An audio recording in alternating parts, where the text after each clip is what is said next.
Welcome to crushthestreet.com's weekly market wrap-up.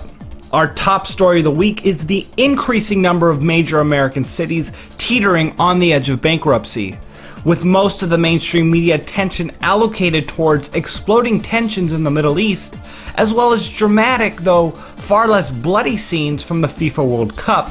There's precious little space to dissect critical domestic issues, even if they are much more pertinent to everyday Americans. The crowded media environment has been a safe haven for the current administration, which has been riddled from both ends of the political spectrum for a variety of reasons. One major issue that has largely been ignored is the looming financial crisis in the city of Flint, Michigan. Once the epicenter of a booming auto industry in the mid-1900s, Flint has ascended to the top of a very dubious honor, the most dangerous city in America. In 2012, Flint suffered 66 homicides, tying a record it hit 2 years prior. Adding insult to injury, Forbes has ranked the dilapidated city as one of the most dangerous places for women. However, most of the migration away from Flint did not occur until the late 70s. Up until then, opportunities were far more abundant, with the United Automobile Workers Union triumphing over General Motors in a workers' strike in 1936, catalyzing an era of labor union dominance.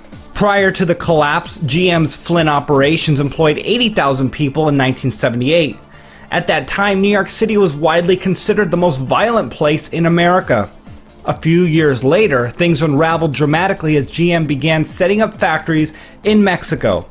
By 2006, the number of Flint employees at the iconic auto manufacturer declined by 90%. The city is hardly recognizable now, with 38% of its residents living below the poverty line. Combined with an astronomical 16% unemployment rate, almost 10% above the national average. Flint officials are currently submitting a court appeal to cut its retiree health care benefits. If a judge rules against the effort, the city government will likely be forced into bankruptcy. Sadly, Flint appears to be following a tragic trend of improper planning and poor fiscal management. Prior to Detroit's infamous implosion, the largest local government bankruptcy filing was in Jefferson County, Alabama, in November 2011. Since then, similar court proceedings continue for Stockton, San Bernardino, and Mammoth Lakes, all California cities. The financial markets appeared to absorb these and other negative fundamentals, with the broader indices opening sharply lower. While the Nasdaq was on track to suffer its worst performance since April 25th of this year, fear of trouble at Portugal's largest bank were reassessed, causing a strong bounce back in the afternoon session. Although the benchmark S&P 500 still closed down 0.4%, the precious metals complex continued its strong run, suggesting that the risk-off environment may linger for some time.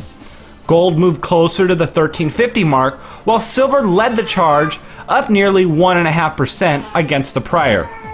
Palladium was the day's laggard, moving slightly down to $875. Digital currencies had a soft run this week, with Bitcoin hovering above the $600 range. And that'll do it for this edition. Thanks for watching, and we'll see you next week.